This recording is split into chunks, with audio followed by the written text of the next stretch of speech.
Good morning students and friends. Last class में हम CA foundation की अकाउंटिंग को डिस्कस कर रहे थे।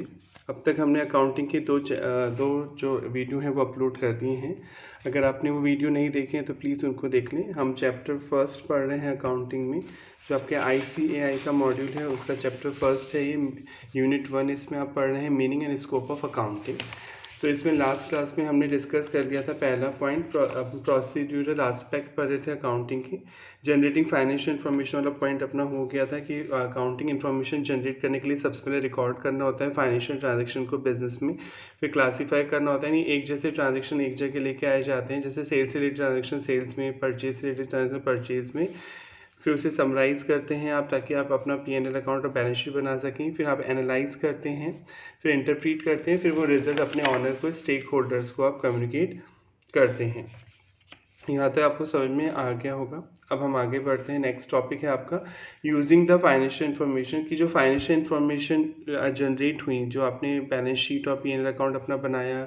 अभी आप आगे पढ़ेंगे कैश फ्लो स्टेटमेंट भी इसका पार्ट होता है, चेंजेस ऑफ इक्विटी स्टेटमेंट भी इसका पार्ट है, नोट्स ऑफ अकाउंट्स, जो चीज़ें पूरी इन्फॉर्मेशन बैलेंस शीट P&L में नहीं होती उनके सब नोट्स बनाए जाते हैं ताकि डीप एनालाइज किया जा सके। तो इसके लिए फाइनेंशियल इन्फॉर्मेशन को यूज़ करना कहते हैं। फिर आप जो स्टेक होल्डर होते हैं, जो यूज़र होते हैं अकाउंट्स के, वो उसे यूज़ करते हैं। अब एक वर्ड बार बार आ रहा है, वैसे हो सकता है आपको पता हो, अगर नहीं पता है तो आप समझ लें। एक वर्ड होता है शेयर होल्डर और एक वर्ड होता है स्टेक होल्डर। शेयर होल्डर और स्टेक होल्डर में क्या फ़र्क हुआ सर? शेयर होल्डर वो होते हैं जिनके पास कंपनी के शेयर होते हैं। आप भी पढ़ चुके हैं 12th क्लास में अपनी की कंपनी शेयर इशू करती है। अगर नहीं पढ़ा है तो अभी इसमें भी आएगा। हो सकता है कई बच्चे साइंस बैकग्राउंड के हों जिन्होंने बाद में स्विच कर लिया हो अब और सीए कर रहे हों। तो शेयर होल्डर वो होते हैं जिनके पास कंपनी के शेयर होते हैं। शेयर जो होते हैं वही कंपनी के डिसीजन लेते हैं, मीटिंग्स में पार्टिसिपेट करते हैं।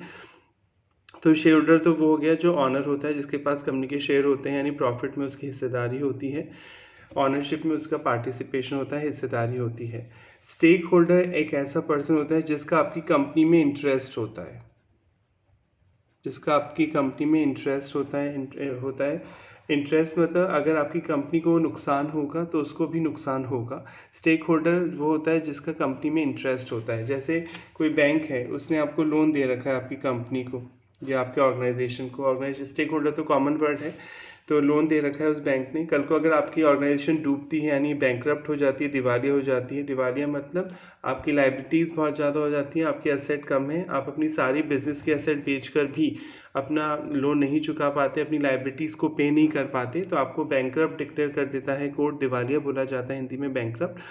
तो फिर बैंक ने, जिस बैंक ने आपको लोन दिया उसे भी नुकसान होगा क्योंकि उसका पैसा डूब जाएगा, पूरा लोन तो आप चुका नहीं पाएंगे क्योंकि अब दिवालिया हो चुके, आपके पास इतना सफिशिएंट मनी नहीं है कि आप अपनी लाइबिलिटीज़, अपने लोन जो लेंडर्स हैं उनका पेमेंट कर सकें। तो बैंक का आपकी कंपनी में क्या है, इंटरेस्ट है, आपके ऑर्गेनाइजेशन में इंटरेस्ट है, क्योंकि कल को आपको नुकसान होगा तो बैंक को भी नुकसान हो सकता है। इसी तरह आप और क्रेडिटर जो आपको उधार सामान बेच रहे हैं उनको भी नुकसान होगा, क्योंकि अगर आपकी कंपनी डूबती है, ऑर्गेनाइजेशन बंद होती है तो उनका भी पैसा रिकवर नहीं होगा। तो क्रेडिटर भी एक तरह से कहें स्टेक होल्डर। तो आई होप समझ में आ गया होगा। स्टेक होल्डर एक ब्रॉड टर्म है और जिसमें शेयर होल्डर भी इंक्लूड होता है, क्योंकि ऑब्वियसली शेयर होल्डर को तो आपकी कंपनी में होगा इंटरेस्ट, उसने पैसा लगाया है, आपकी कंपनी में इन्वेस्ट किया है। तो शेयर होल्डर स्टेक होल्डर भी होता है, ठीक है। तो स्टेक होल्डर एक ब्रॉड टर्म है जिसमें ऑनर भी आएंगे, क्रेडिटर, बैंकर, यानी ऐसा कोई भी पर्सन जिसका आपकी कंपनी में इंटरेस्ट है।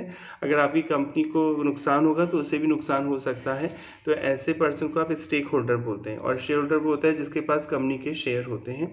एक शेयर होल्डर स्टेक होल्डर होता है, ध्यान से सुनिए, एक शेयर होल्डर स्टेक होल्डर हो सकता है, होता ही है, हो कह सकता है, होता ही है वो स्टेक होल्डर। पर एक हर स्टेक होल्डर शेयर होल्डर नहीं होता, क्योंकि क्रेडिटर, बैंक, इनके पास शेयर नहीं होते हैं, ज़रूरी कि शेयर हो इनके पास। तो हर स्टेक होल्डर शेयर होल्डर तो नहीं होता है, पर हर शेयर होल्डर स्टेक होल्डर ज़रूर होता है क्योंकि उसका आपकी कंपनी में इंटरेस्ट होता है। आई होप यहाँ तक क्लियर हो गया होगा। अब जो फाइनेंशियल इंफॉर्मेशन जनरेट करी आपके मैनेजमेंट ने अपने ऑनर के लिए या स्टेक होल्डर के लिए, फाइनेंशियल इंफॉर्मेशन तो इनसे फाइनेंशियल इन्फॉर्मेशन किन्हीं किन्हीं कम्युनिकेट करनी होती है आपके स्टेक होल्डर्स को। स्टेक होल्डर मतलब जिनका आपकी कंपनी में इंटरेस्ट है, चाहे वो शेयर होल्डर हो, चाहे वो क्रिएटर हो, चाहे गवर्नमेंट हो। गवर्नमेंट का भी इंटरेस्ट होता है कि कल को आप टैक्स देंगे, गवर्नमेंट को आपको प्रॉफिट होगा तो टैक्स दिया जाएगा। गवर्नमेंट ये जानना चाहती है कि कितना एम्प्लॉयमेंट जनरेट करेगी आपकी कंपनी, ताकि वो इकोनॉमिक डेटा के लिए यूज़ हो सके। कंपनी जब कोई गवर्नमेंट अपनी अर्थव्यवस्था की डेटा प्रोवाइड करती है तो उसमें ये बताया जाता है कि आने वाले टाइम में कितना एम्प्लॉयमेंट जनरेट होगा, क्या अनएम्प्लॉयमेंट की रेट क्या चल रही है, बेरोजगारी दर क्या चल रही है, एक्सेट्रा। तो गवर्नमेंट का भी इंटरेस्ट पता होना चाहिए कि आपके ऑर्गेनाइजेशन में क्या फाइनेंशियल पोजीशन चल रही है। इसी तरह क्रेडिट बैंक लोन या बैंक लैंडर जिन्होंने आपको लोन दिया, उन बैंकों को पता होना चाहिए, लैंडर्स को पता होना चाहिए।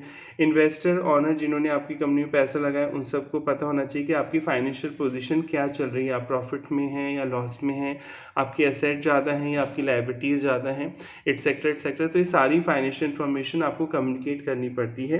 तो ये जो पैरा है जो आप पढ़ने जा रहे हैं नेक्स्ट, इसमें यूजिंग ऑफ फाइनेंशियल इन्फॉर्मेशन में यही बताया गया है कि जैसे जैसे बिजनेस का दायरा बढ़ता गया, पहले सोल प्रोप्राइटर होता था।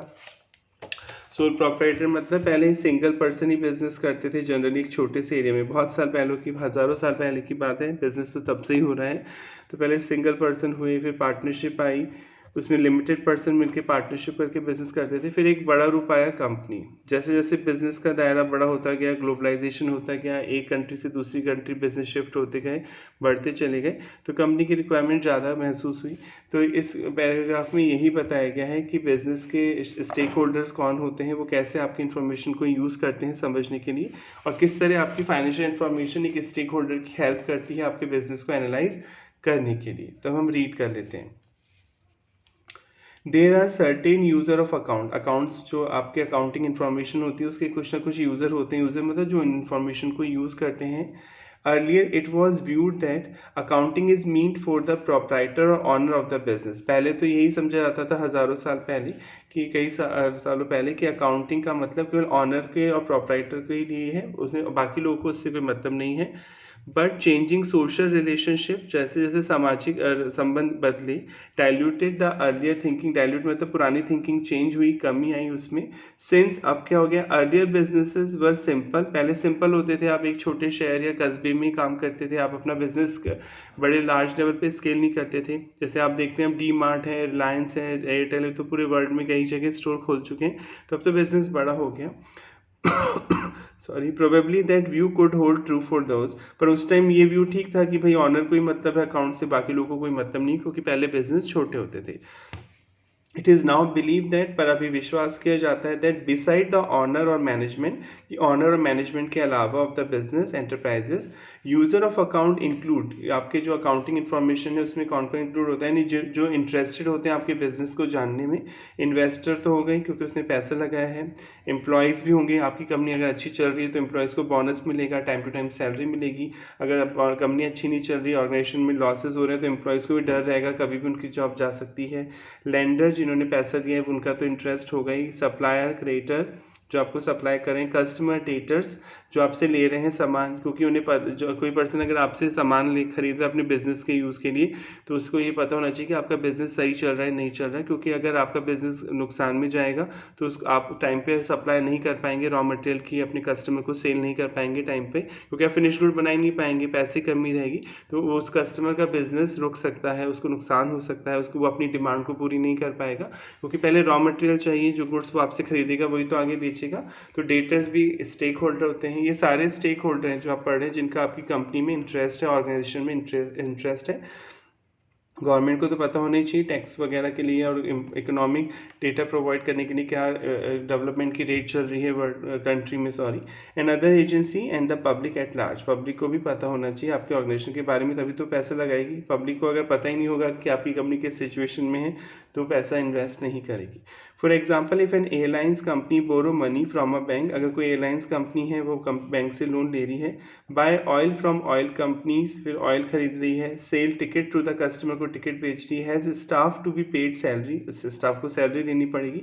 All these group of people and entities are key stakeholder, ये सब की मतलब इंपॉर्टेंट स्टेक होल्डर हैं, आपकी कंपनी में इनका इंटरेस्ट है। In that airline business they would like to know, ये सब ये जानना चाहते हैं एंड अंडरस्टैंड, समझना चाहते हैं, whether the business of the company is going well, कि आपकी कंपनी का बिजनेस सही चल रहा है, और there are challenges for the company to run the business, या कोई प्रॉब्लम आ रही है, चैलेंजेस आ रहे हैं आपको बिजनेस चलाने में। Accounting provide the art of presenting information systematically, accounting एक तरह से आर्ट है, जो सिस्टम जो इन्फॉर्मेशन होती है उन्हें ढंग से सिस्टम में प्रेजेंट किया जाता है यूजर ऑफ अकाउंट। तो अकाउंटिंग आर्ट है, आर्ट मतलब हर कोई जो इन्फॉर्मेशन होती है अकाउंटिंग को वो अपने हिसाब से प्रेजेंट करता है, ज़रूरी नहीं कि हर कोई एक जैसा ही बनाए। जैसे कोई भी चीज़ आपकी मम्मी बना रही हैं या कोई दूसरी लेडी बना रही है, वुमेन बना रही है, तो हो सकता है कि उनके बनाने के तरीके में फ़र्क हो। जैसे गाजर का हलवा आप बना रहे हैं तो आप देखते हैं कि एक लेडी अलग तरीके से बना रही है, एक अलग तरीके से बना रहा है, तो ये आर्ट हो गए। आर्ट मतलब किसी चीज़ को अपने हिसाब से प्रेजेंट करना, वो आर्ट होती है, और art person to person differ करती है। तो अकाउंटिंग एक आर्ट है, जो अकाउंटिंग इन्फॉर्मेशन है वो हर पर्सन अपने हिसाब से प्रेजेंट कर सकता है। मैं एक टेबल बना के अकाउंटिंग इन्फॉर्मेशन बता सकता हूँ कि ये एक्सपेंस हुआ आपका, और फिर मैं माइनस कर सकता हूँ उसमें से इनकम, सॉरी ये इनकम हुई आपकी, फिर उन्हें मैं ऐड करूँगा और एक्सपेंस माइनस करूँगा, फिर मैं अब नेट प्रॉफिट निकाल लूँगा। एक तो ये तरीका है नेट प्रॉफिट निकालने का कि सारी इनकम आपने ऐड करी और एक्सपेंस लेस कर दिए। कोई बंदा ऐसे प्रेजेंट कर रहा है, वो टी फॉर्मेट में बना रहा है कि वो यहाँ तो इनकम लिख रहा है इस साइड सारी, और इस साइड वो एक्सपेंस लिख रहा है, और फिर वो डिफरेंस निकाल रहा है कि ये आपका इनकम हो गई। तो ये प्रेजेंट करने के तरीके हैं। तो ये आर्ट कहलाता है कि कोई भी इंफॉर्मेशन आप किस तरीके से प्रेजेंट कर रहे हैं, ये पर्सन टू पर्सन डिफर करता है। तो एक तरह से अकाउंटिंग आर्ट भी है, कोई ऐसे टेबुलर फॉर्म में प्रेजेंट कर सकता है, कोई टी फॉर्मेट में प्रेजेंट कर सकता है, कोई वर्टिकल फॉर्मेट में प्रेजेंट कर सकता है इन्फॉर्मेशन, कोई हॉरिजॉन्टल फॉर्मेट में प्रेजेंट कर सकता है। और आप ये भी पढ़ चुके हैं कि अकाउंट साइंस भी है। साइंस मतलब वो कुछ कॉन्सेप्ट पर बेस्ड है, अकाउंट कुछ प्रिंसिपल पर बेस्ड है, वो आपको फॉलो करने होते हैं कि आप किस चीज़ को एक्सपेंस मानेंगे, क्यों मानेंगे, किस चीज़ को इनकम मानेंगे तो क्यों मानेंगे, कौन सा एक्सपेंस कब रिकॉर्ड होगा, कौन सी इनकम किस बेसिस पे रिकॉर्ड होगी, डेबिट कब करना है डेबिट रिकॉर्ड, क्रेडिट कब करना है क्रेडिट रिकॉर्ड। तो अकाउंट एक साइंस भी है। तो एक तरह से अकाउंट साइंस भी हो गई, क्योंकि कुछ प्रिंसिपल्स पर बेस्ड है, कुछ रूल्स आपको फॉलो करने होते हैं अकाउंटिंग करते समय, और ये मनमर्जी नहीं चलती। ये जो रूल्स आपको दिए हैं अकाउंट से वो सभी को मानने होंगे, चाहे आप अमेरिका में अकाउंटिंग कर रहे हो, चाहे ऑस्ट्रेलिया में, चाहे इंडिया में, ये पूरे वर्ल्ड में सेम फॉलो होते हैं। डेबिट है तो उस चीज़ को डेबिट इंडिया में ही डेबिट होगा, और वो अमेरिका में भी डेबिट होगा, और कनाडा जो भी कंट्री में डेबिट होगा। क्रेडिट है तो क्रेडिट होगा। तो साइंस भी हो गई अकाउंटिंग, कुछ प्रिंसिपल्स पर बेस्ड होती है जो फॉलो करने ही पड़ते हैं। उनमें आपकी जो आपकी प्रेजेंटेशन है, आपकी नॉलेज, वो यूज़ नहीं करेंगे, आप जो प्रिंसिपल्स कह रहे हैं उन्हीं को आप फॉलो करेंगे। हाँ, आर्ट भी है अकाउंटिंग, क्योंकि हर कोई पर्सन अपने हिसाब से इन्फॉर्मेशन को प्रेजेंट कर सकता है। तो आई होप आपको समझ में आ गया होगा कि अकाउंटिंग एक आर्ट भी है और साइंस भी है। क्योंकि साइंस इसलिए क्योंकि वो सर्टेन प्रिंसिपल्स पर बेस्ड होती है, और आर्ट ये कि हर पर्सन हो सकता है इन्फॉर्मेशन को अलग अलग तरीके से प्रेजेंट करे। अब हम आगे बढ़ते हैं इस पैरा को। Accounting data is more useful if it stress economic substance rather than technical form. Economic substance मतलब जो मॉनेटरी चीज़ें हैं उस पर फोकस करे अकाउंटिंग, जो डेटा है मॉनेटरी चीज़ों के बारे में बताए, rather than technical form. Technical चीज़ों के बारे में जानने में कोई इंटरेस्ट नहीं होता। जैसे आप कोई सॉफ्टवेयर है उस पर आप कोई काम कर रहे हैं, सॉफ्टवेयर तो आप समझते ही जो आपके काम को आसान करता है, अकाउंटिंग वर्क को आसान करता है। टैली एक सॉफ्टवेयर है, SAP, ओरेकल, ये सारे सॉफ्टवेयर हैं जो प्रेजेंटली चलते हैं। तो टैली कोई सॉफ्टवेयर यूज़ कर रहे हैं आप सपोज, और वो सॉफ्टवेयर जो है उसमें प्रॉब्लम आ रही है, वो ढंग से नहीं चल रहा, तो इससे उन्हें क्या मतलब, अकाउंटिंग का इससे कोई लेना देना नहीं है। अकाउंटिंग का इससे लेना देना कि कितना लॉस हुआ, कितना प्रॉफिट हुआ, क्या डेटा जनरेट हो रही है, कितनी सेल हो रही है, कितनी परचेज हो रही है। तो अकाउंटिंग डेटा जो स्ट्रेस करते हैं वो इकोनॉमिक मॉनेटरी सब्सटेंस पे फोकस करते हैं, ना कि टेक्निकल फॉर्मेट में फोकस करते हैं। Information is useless and meaningless unless it is relevant. Obviously तो सब जगह लगता है जब तक कोई भी इन्फॉर्मेशन यूजलेस होगी, मीनिंगलेस होगी, जब तक कि वो रेलिवेंट नहीं हो। यानी रेलिवेंट मतलब वो रेलिवेंट होनी चाहिए, एंड टू मटीरियल मतलब इंपॉर्टेंट होनी चाहिए। मटीरियल मतलब इंपॉर्टेंट होनी चाहिए टू अ यूज़र डिसीजन। जो यूज़र है जो डिसीजन ले रहा है उसके लिए वो चीज़ रेलिवेंट होनी चाहिए, यानी जो चीज़ वो जानना चाह रहा है उसी से रिलेटेड इन्फॉर्मेशन उसको मिलनी चाहिए, और वो मटीरियल भी होनी चाहिए। सपोज इसको एक एग्जाम्पल से समझ लेते हैं। आपने किसी को बोला कि मेरा जो आप ऑनर हैं किसी बिजनेस में मिस्टर ए, और आपने बोला कि मेरे घर का इनॉग्रेशन है। इनॉग्रेशन मतलब ओपनिंग है, आपकी जो होम है आपने नया खरीदा है उसकी आपने ओपनिंग कर रहे हैं, फंक्शन है। तो ये, और इसका अकाउंटिंग इन्फॉर्मेशन से कोई लेना देना ही नहीं है, रेलेवेंट ही नहीं इन्फॉर्मेशन। रेलेवेंट ही नहीं है अकाउंटिंग में इस इन्फॉर्मेशन का। हाँ, आप ये बोलते कि मैंने एक नई ब्रांच खोली है, वहाँ मैंने इतनी सेल करी है, तो ये अकाउंटिंग इन्फॉर्मेशन रेलेवेंट होती है किसी इन्वेस्टर को जानने के लिए कि आपने एक और ब्रांच खोली है, इससे आपकी सेल बढ़ेगी, तो वो आपके बिजनेस में पैसा लगाने में इंटरेस्टेड हो सकता है। तो रेलेवेंट होनी चाहिए इन्फॉर्मेशन, जिस यूज़र को आप बता रहे हैं उसके अकॉर्डिंग वो इन्फॉर्मेशन रेलेवेंट और इम्पॉर्टेंट भी होनी चाहिए। आपने कहा कि हमारे बिजनेस में चाय का खर्चा एक दिन का 500 रुपये होता है, और वो जो इन्वेस्टर है आपकी कंपनी में 5 करोड़ लगाने के बारे में सोच रहा है, तो आप ये 500 रुपये का खर्चा बढ़ा के आप उसके इन्वेस्टमेंट की डिसीजन को तो चेंज नहीं कर सकते ना। ये इम्पॉर्टेंट नहीं है। आप इतना जो इमटेरियल नेचर का एक्सपेंस है, बहुत नॉमिनल नेचर का एक्सपेंस है, वो इन्वेस्टर के डिसीजन को अफेक्ट नहीं करेगा। हाँ, आप ये बोलते कि मेरा जो बिज़नेस का एक्सपेंस है पर मंथ वो 2 करोड़ होता है, तो ये बड़ा खर्चा होता, वो इस पे दिमाग लगाता कि किस तरह से वो आपकी कंपनी में इन्वेस्ट करे ताकि उसका प्रॉफिट और पैसा रिकवर हो जाए। तो जो अकाउंटिंग इन्फॉर्मेशन होती है वो रेलेवेंट होनी चाहिए। रेलेवेंट मतलब रिलेटेड होनी चाहिए उस टॉपिक से जो आप समझाना चाहते हैं, और इम्पॉर्टेंट होनी चाहिए। इम्पॉर्टेंट मतलब मॉनिटरी फॉर्म में वो इम्पॉर्टेंट नेचर की होनी चाहिए। The information should be or should also free by any bias. Bias मतलब assumption, मन से ही मान लेना कि भाई ऐसा ही होगा, जरूरी नहीं वो ऐसा ही होता। bias मतलब कि bias हो जाना किसी चीज़ के लिए assumption पर बेस नहीं होनी चाहिए, वो एक्चुअल फैक्ट पर बेस्ड होनी चाहिए, सबूत के बेस पर होनी चाहिए।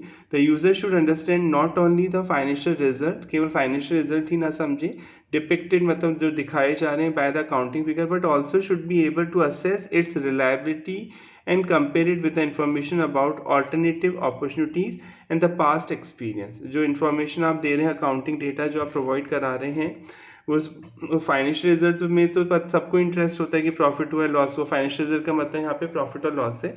पर इसके अलावा वो जो इन्फॉर्मेशन आप दे रहे हैं वो झूठी नहीं होनी चाहिए, वो रिलायबल होनी चाहिए, विश्वसनीय होनी चाहिए। कई लोग झूठा इन्फॉर्मेशन दिखाते हैं इन्वेस्टर को अट्रैक्ट करने के लिए कि हमारी सेल 500 करोड़ की जबकि हो रही है 5 करोड़ की, तो वो रिलायबल होनी चाहिए। आपको वो डेटा जो आप दे रहे हैं किसी भी यूज़र को, वो रिलायबल होना चाहिए, विश्वसनीय होना चाहिए, और फिर वो उस इन्फॉर्मेशन को कंपेयर कर सकता है अपने इन्वेस्टमेंट अपॉर्चुनिटीज़ के लिए। जैसे मैं टाटा और रिलायंस में पैसे लगाने के बारे में सोच रहा हूँ, तो मुझे पता होना चाहिए कि टाटा की सिचुएशन क्या चल रही है, टाटा में कितना प्रॉफिट या लॉस हो रहा है, या रिलायंस में कितना प्रॉफिट और लॉस हो रहा है। तभी मैं वो अपॉर्चुनिटी जो अल्टरनेट अपॉर्चुनिटी है, मैं एक में लगाऊंगा पैसा, या तो रिलायंस में या टाटा में। तो मुझे जब तक आप अकाउंटिंग इन्फॉर्मेशन नहीं देंगे और रिलायबल इन्फॉर्मेशन नहीं देंगे तो मैं कंपेयर कैसे करूँगा। तो इसलिए इन्फॉर्मेशन जो अकाउंटिंग इन्फॉर्मेशन है वो रिलायबल होनी चाहिए, ताकि अल्टरनेट अपॉर्चुनिटीज़ हैं आप उसके साथ कंपेयर कर सकें। The owner or the management of the enterprise is commonly known as internal user। Obviously जो बिजनेस में काम करते हैं, जो ऑनर होते हैं, जो मैनेजमेंट होता है बिजनेस का, उसे आप इंटरनल यूज़र बोलते हैं। और जो इनके अलावा जो पार्टीज हो गई, बैंक, क्रेडिटर, पब्लिक, कस्टमर, ये एक्सटर्नल यूज़र हो गए, वो आपकी ऑर्गेनाइजेशन में डायरेक्टली इन्वॉल्व नहीं होते हैं। जो डायरेक्टली इन्वॉल्व हैं वो इंटरनल यूज़र हो गए, और जो डायरेक्टली इन्वॉल्व नहीं है, जो आउटसाइडर है, क्रेडिटर, बैंक जिसने लोन दिया है, लैंडर्स, ये सब आपके एक्सटर्नल यूज़र होते हैं। Use the accounting information in analytical manner, आप बहुत डीप में जाके एनालिसिस करते हैं, टू टेक वैल्यूएबल डिसीजन, ताकि आप सही डिसीजन ले सकें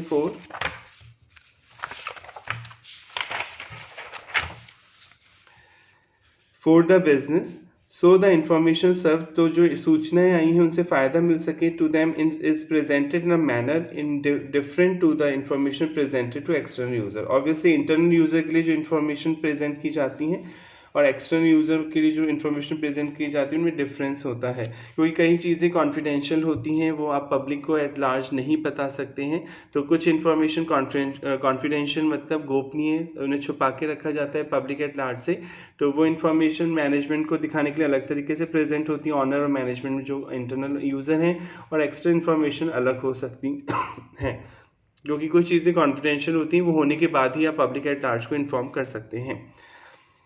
Even the small detail which can affect the internal working of the business are given in the management report, while financial statement presented to external user contain key information regarding asset, liabilities and capital। मतलब जो internal information होती है वो management report में दिखाई जाती है। वो मैनेजमेंट रिपोर्ट सबको नहीं दी जाती, जो इंटरनल यूज़र होते हैं उन्हीं को दी जाती है कि मैनेजमेंट क्या क्या सोच रहा है, क्या क्या आने वाले टाइम में वो कर रहा है। और जो एक्सटर्नल यूज़र हैं उनको हम फाइनेंशियल स्टेटमेंट प्रेजेंट करते हैं, बैलेंस शीट शो करते हैं कि भैया हमारी ये असेट है, इतनी लायबिलिटीज़ हैं जो हमें पे करनी, इतनी कैपिटल है जो इन्वेस्टर ने लगाई है, which are summarise in a logical manner में आप दिखाते हैं, दैट हेल्प देम, जो उनकी मदद करता है in their respective decision making निर्णय लेने में कि वो आपकी कंपनी में इन्वेस्ट करें या नहीं करें, और अगर इन्वेस्ट कर रखा है तो वो आपकी कंपनी में अपने इन्वेस्टमेंट को कंटिन्यू रखें या अपने इन्वेस्टमेंट को सेल आउट करके बाहर निकल जाएं। जैसे मैंने रिलायंस में सपोज किसी भी कंपनी में मैंने पैसा लगा रखा है और वो कंपनी अच्छा परफॉर्म नहीं कर रही, तो मैं अपना पैसा क्यों लगाऊंगा उसमें, जो लगा हुआ है उसको बेच के उसको कहीं और इन्वेस्ट करूंगा। तो वो डिसीजन लेने में हेल्प कर सकता है। आई होप आपको यहाँ तक समझ में आ गया होगा। अब नेक्स्ट हेडिंग है evolution of accounting as a social science. Evolution मतलब परिवर्तन हुआ है अकाउंटिंग में, चेंजेस आए हैं। क्या क्या चेंजेस आए हैं सोशल साइंस में, यानी यहाँ आपको हिस्ट्री बता रखी कि पहले अकाउंटिंग कौन कौन से देश में कैसे कहाँ कहाँ स्टार्ट हुई और कैसे कैसे वो फिर मॉडर्न अकाउंटिंग में कन्वर्ट हुई।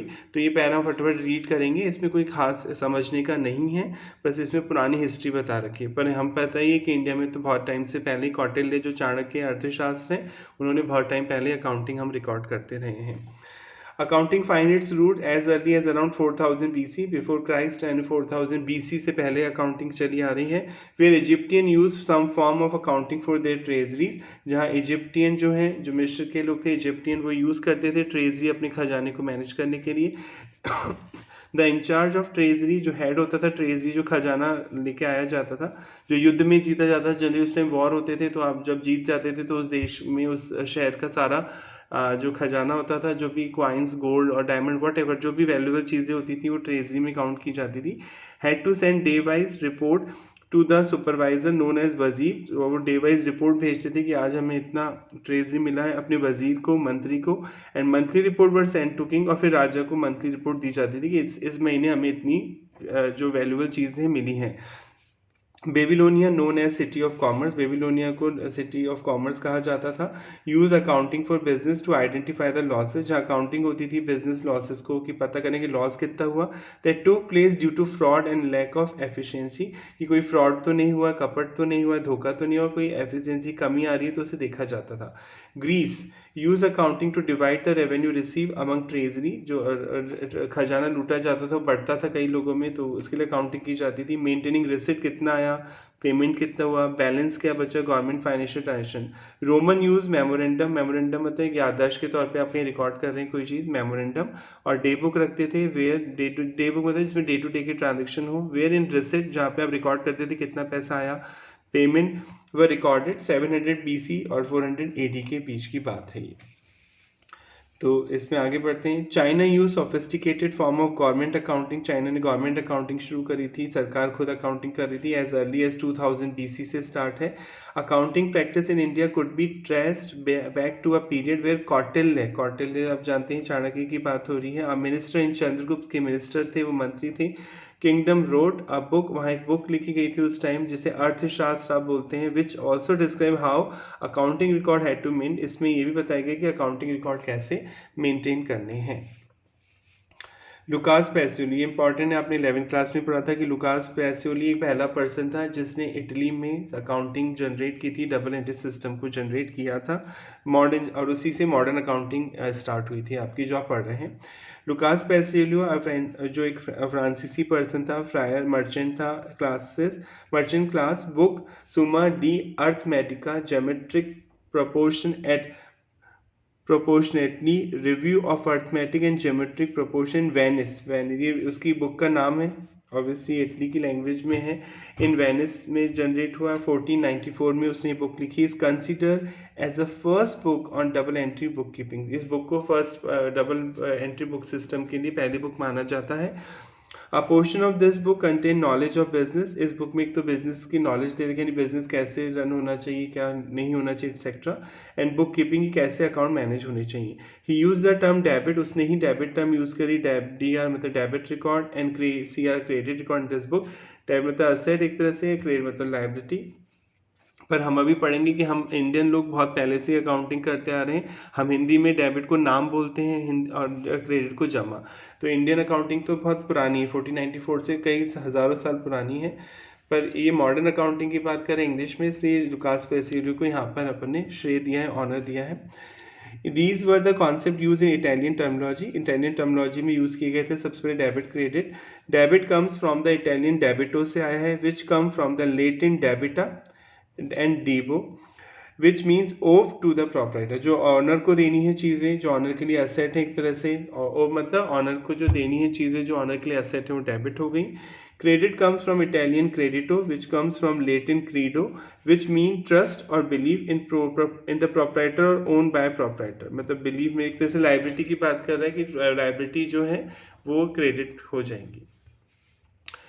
In explaining double entry system, Pacioli wrote that all entries have to be double entry। सारी एंट्रियों का डबल एस्पेक्ट होगा, यानी आप कोई डेबिट है तो वो क्रेडिट भी होगा। ऑब्वियसली तो कॉमन सेंस की बात है, जैसे आपने किसी को सैलरी दी, तो सैलरी दी किसी पर्सन को, तो पैसा क्या होगा, कैश। तो आपके दो अकाउंट अफेक्ट होंगे, एक तो सैलरी और कैश। तो डबल एंट्री सिस्टम यही बोलता है कि आप कोई भी ट्रांजेक्शन कर रहे हैं आप अकाउंटिंग में, दो अकाउंट इन्वॉल्व होंगे मिनिमम, जो अफेक्ट किए जाएंगे यहाँ पर। That is if you make one creditor you must make some debtor. अगर एक क्रेडिटर है तो एक डेटर होगा। He also mentioned that a merchant responsibility is to give glory to God in their enterprises।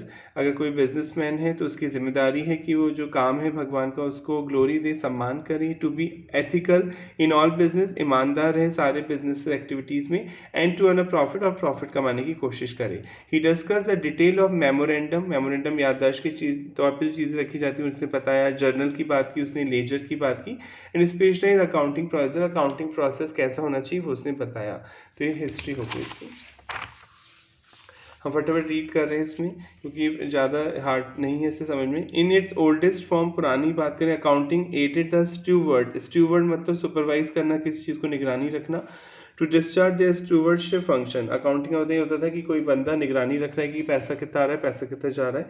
The wealthy man employed steward, जो अमीर लोग होते थे वो एक आदमी को अपॉइंट करते थे, सुपरवाइजर। स्टूवर्ड सुपरवाइजर के तौर पे एक आदमी को अपॉइंट करते थे to manage their property.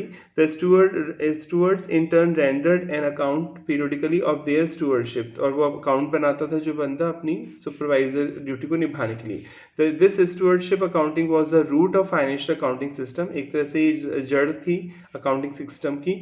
Although double entry system was followed, stewardship accounting serve the purpose of businessman. जो स्टूवर्डशिप होते सुपरवाइजर होते थे वो बिजनेसमैन के लिए काम करते थे। And wealthy person at that time, क्योंकि अमीर आदमी अपॉइंट कर सकते हैं। आज भी ऐसा ही होता है कि अगर आप बिजनेस शुरू करते हैं तो शुरू में आपको खुद ही पैसा लगाना होता है, तो आप सारी चीज़ें अकाउंटिंग भी आप ही करेंगे, नॉर्मल रिकॉर्ड मेंटेन करेंगे। अगर आपके पास पैसा है तो आप एम्प्लॉय हायर कर सकते हैं उस चीज़ के लिए। In most of the countries, stewardship accounting was prevalent till the emerge of large-scale enterprises in the form of public limited company। पहले ऐसे ही होता था कि एक बंदा अपॉइंट हो जाता था मालिक के बिहाफ पे, वही अकाउंटिंग की निगरानी करता था। बट जैसे जैसे बिजनेस बड़ा हो गया, लार्ज स्केल हो गया, कंपनी आ गई, तो फिर तो बहुत सारे बंदे अपॉइंट होने लगे और वो इंडिपेंडेंटली इलेक्ट होते हैं, ऑनर डायरेक्टली दखल नहीं देते हैं। जैसे किसी कंपनी के शेयर आपने खरीद रखे हैं रिलायंस के, तो आप डे टू डे थोड़ी जाते हैं वहाँ पे देखने की भाई सही चल रहा है नहीं चल रहा। वहाँ एक डायरेक्टर होते हैं जो आपके बिहाफ पे अपॉइंट होते हैं, वही चलाते हैं company. In the second phase, दूसरे चरण में, the idea of financial accounting emerge with the concept of joint stock company, की जॉइंट स्टॉक कंपनी बोलने या केवल कंपनी बोलने की बात है। And diverse of ownership from the management. तो कंपनी जैसे आप पढ़ चुके हैं तो 11th-12th में कंपनी अलग होती है, ऑनर अलग होता है, तो उसका ऑनर अलग माने जाएंगे और कंपनी अलग मानेगा। यानी जो ऑनर है, जैसे मैं शेयर होल्डर रिलायंस में मैंने पैसा लगा रखा है, मैं ऑनर हूँ, जितने शेयर मेरे पास है उतने शेयर का मैं ऑनर हूँ। और मैनेजमेंट अलग है, डायरेक्टर्स अलग हैं, तो ये अलग हो गए दोनों। To safeguard the interest of shareholder investor, disclosure of financial statement, mainly profit and loss account and balance sheet and other accounting information was molded by law। Law ने ज़रूरी किया कि भैया अगर ऐसा है कंपनी में तो आपको टाइम टू टाइम स्टेटमेंट देने होंगे, यानी आपको बताना होगा आपके बिजनेस में क्या प्रॉफिट लॉस चल रहा है, क्या बैलेंस शीट में कितनी एसेट और लायबिलिटी अपने ऑनर को। Financial statement give periodic performance report by way of profit and loss and a financial position at the end of period by way of balance sheet। यानी जब financial position, एक तो P&L account से आपको बताना होगा अपने ऑनर को कितना प्रॉफिट और लॉस हुआ, और बैलेंस शीट से फाइनेंशियल पोजीशन बतानी होगी कितनी एसेट है आपके पास और कितनी लायबिलिटीज़ हैं आपके पास में। It got the legal status due to changing relationship between owner, economic entity and manager। ये इसको लीगल स्टेटस दिया, मतलब ये कानूनी ज़रूरी है कि आप पब्लिक एट लार्ज को इन्फॉर्म करें, तभी तो आप देखते हैं जब मार्च के एंड में हो जाता है तो कई बार बैलेंस शीट और आती है, बड़े बड़े पेज आते हैं न्यूज़पेपर में जिसमें बैलेंस शीट आप देखते हैं, किसी कंपनी की P&L अकाउंट आप देखते हैं। तो ये लॉ ने ज़रूरी किया, वरना कौन बताएगा अपनी इन्फॉर्मेशन की इतना प्रॉफिट इतना लॉस। पर लॉ ने ज़रूरी किया क्योंकि अब मैनेजमेंट अलग है, ऑनर अलग है। Owner day to day activity में दखल नहीं देता है, तो ऑनर को पता होना चाहिए। तो आपको फाइनेंशियल इन्फॉर्मेशन को, फाइनेंशियल पोजीशन को डिस्क्लोज करना होगा। आगे बढ़ते हैं। With the democratisation of society, जब जैसे डेमोक्रेटिक हो कंट्री है इंडिया भी, डेमोक्रेसी यहाँ पे, तो जब जनतंत्र हो गया, जब जनता ही द्वारा राज हो गया, तो आपको इन्फॉर्मेशन देनी पड़ेगी। कोई हिटलर का शासन नहीं है कि आपने मना कर दिया। The relationship between the enterprises on the one hand, the investor, employee, manager and government on the other have also undergone a sea change. एक बहुत बड़ा चेंज आया इससे डेमोक्रेटिक कंट्री की वजह से। Also the prospective investor, prospective मतलब जो फ्यूचर में आपकी कंपनी में इन्वेस्ट करेगा, प्रोस्पेक्टिव मतलब फ्यूचरिस्टिक बात हो रही है, प्रेजेंट इन्वेस्टर के फ्यूचर में जो इन्वेस्ट करेगा कर सकता है। And other business contact group want to know, वो जानना चाहते हैं lot about the business before entering into transaction, वो आपके बिजनेस में आने से पहले बहुत सी चीज़ें जानना चाहते हैं आपके बिजनेस के बारे में। Thus financial accounting emerge as an information system, एक तरह से इंफॉर्मेशन सिस्टम भी है। फाइनेंशियल अकाउंटिंग इंफॉर्मेशन देती है to identify, measure and communicate useful information for inform judgment and decision by a broad group of user. Accounting की मदद से लोग डिसीजन ले सकते हैं। द थर्ड फेज, तीसरे चरण में, accounting information was generated to aid management decision making. Accounting का काम मैनेजमेंट को भी हेल्प करता है डिसीजन मेकिंग में, इन पर्टिकुलर, क्योंकि जैसे आप 10 प्रोडक्ट बनाते हैं, मैनेजमेंट को कैसे हेल्प करता है, अभी आप मैनेजमेंट अकाउंटिंग भी पढ़ेंगे अपने कोर्सेज में आगे। जैसे A, B और C, आप 3 प्रोडक्ट बनाते हैं, ये कोई भी प्रोडक्ट मान सकते हैं, तो A, B, C। अब आप ये पता करेंगे ना कि आपको कौन सा प्रोडक्ट ज़्यादा कमा के दे रहा है, तो आपको पता चलता है कि C तो लॉस में है, वो हमें एक्सपेंस ज़्यादा हो रहा है, इनकम कम हो रही है सेल, तो मैनेजमेंट ये डिसीजन ले सकता है कि इस प्रोडक्ट को बंद कर दो बनाना, क्योंकि हमारा फोकस फिर इस पर रहना चाहिए, क्योंकि हम इन पे फोकस करें तो हम प्रॉफिट ज़्यादा बढ़ा सकते हैं ना, बजाय एक पे लॉस करें। जैसे A मान लीजिए 10 रुपीज़ का प्रॉफिट जनरेट करके दे रहा है, B आपको 20 रुपीज़ का प्रॉफिट जनरेट करके दे रहा है, और C आपको लॉस जनरेट करके दे रहा है 10 रुपये का। तो अगर आप इंडिविजुअली देख रहे हैं तो आपको लग रहा है कि A 10 का है 20, पर अगर आप कंबाइन करके देख रहे हैं तीनों का प्रॉफिट, टोटल प्रॉफिट अगर कोई आपसे पूछे तो ये प्लस माइनस माइनस 20 रुपीज़ का प्रॉफिट है। तो आपको कंबाइन अगर आप देख रहे हैं तो पता ही नहीं चल पाएगा। अगर आप केवल कंबाइन प्रॉफिट देखेंगे तो आपको पता ही नहीं चल पाएगा कि कौन सा प्रोडक्ट कितना कमा के दे रहा है, कितना नहीं कमा के दे रहा, तो डिसीजन ले ही नहीं पाएंगे। आपको लगेगा हम तो प्रॉफिट कमा रहे हैं, पर पता चलेगा अगर आप इंडिविजुअली कैलकुलेट करेंगे तीनों प्रोडक्ट की प्रॉफिट और लॉस, पता चलेगा C प्रॉफिट कमा के नहीं दे रहा, तो इस प्रोडक्ट को बनाना बंद कर देना चाहिए। तो ये मैनेजमेंट अकाउंटिंग है जो अभी आप पढ़ेंगे, जो मैनेजमेंट को हेल्प करती है समझने में कि कौन सा प्रोडक्ट वो बनाए फ्यूचर में, कौन सा प्रोडक्ट नहीं बनाए। And it is develop of 20th century में डेवलप हुई management accounting. It is pervasive enough to cover all spheres of management decision, इसमें सारे मैनेजमेंट के डिसीजन कवर्ड होते हैं। लास्ट में सोशल रिस्पॉन्सिबिलिटी अकाउंटिंग भी है। सोशल रिस्पॉन्सिबिलिटी अकाउंटिंग मतलब आपको सोसाइटी के लिए भी कुछ करना होता है, क्योंकि आप कमा रहे हैं, जैसे CSR भी बोला जाता है, कॉर्पोरेट सोशल रिस्पॉन्सिबिलिटी आजकल, कि आप अगर आप इस सोसाइटी से ही तो कमा रहे हैं, आप कस्टमर को बेच रहे हैं प्रोडक्ट और फिर प्रॉफिट कमा रहे हैं, तो आपको सोसाइटी के लिए भी कुछ करना चाहिए। In the formative process which aim at accounting for social cost incurred by business as well as social benefit. आपको सोशल बेनिफिट, जैसे किसी का आपने सुना होगा कई बार कि कोई रिलायंस ने गाँव अडॉप्ट कर लिया या कोई गवर्नमेंट स्कूल अडॉप्ट कर लिया टाटा ने, तो वो वहाँ पे पूरा मैनेजमेंट उनका होता है, वो पैसे खर्च करते हैं, उन बच्चों को पढ़ाते हैं फ्री में, एजुकेशन अच्छी देते हैं, तो ये सोशल रिस्पॉन्सिबिलिटी हो गई। It emerge from growing social awareness, इससे सामाजिक awareness I about the undesirable by product of economic activity, कि हमें वो प्रोडक्ट नहीं यूज़ करने चाहिए जो अनडिजायरेबल हैं, जो नहीं चाहते हैं।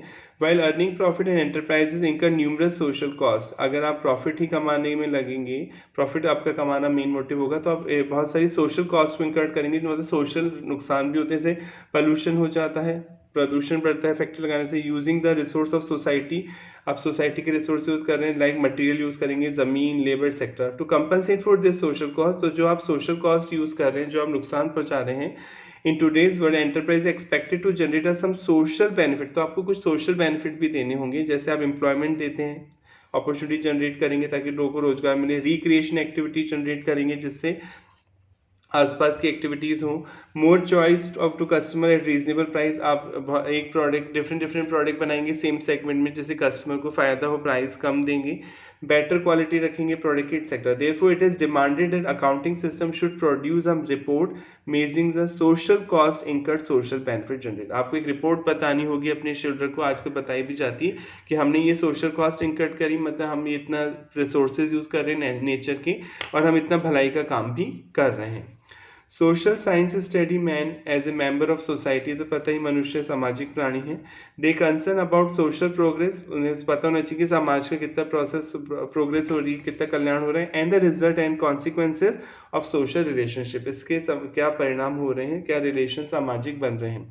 The usefulness of accounting to society as a whole is fundamental criteria to treat as a social science। इसे आप social science भी मानेंगे accounting को, although individual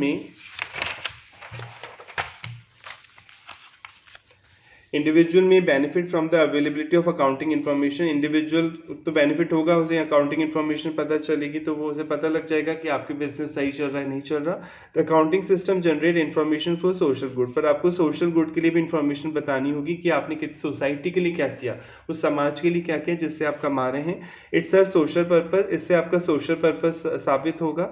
it contribute for social progress, इससे समाज के प्रोग्रेस में हेल्प मिलेगी। Also it is being adapted to keep pace with social progress, और ये सोशल प्रोग्रेस एक तरह से अडॉप्ट हो जाएगा, प्रैक्टिस में जाएगा।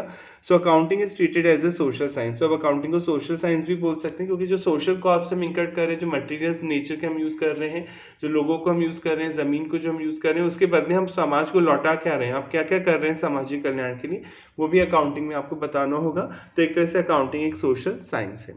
चलिए आज इसको इतना ही करते हैं, नेक्स्ट क्लास में हम आगे आगे का टॉपिक स्टार्ट करेंगे। अगर आपका कोई क्वेश्चन है, कोई प्रॉब्लम है, तो प्लीज़ आप कमेंट करके बताइए, और अगर आपको वीडियो पसंद आए तो प्लीज़ लाइक करिएगा और चैनल को सब्सक्राइब कर लें ताकि अगली बार जो वीडियो आए आपको उसका नोटिफिकेशन मिलता रहे। Thank you so much.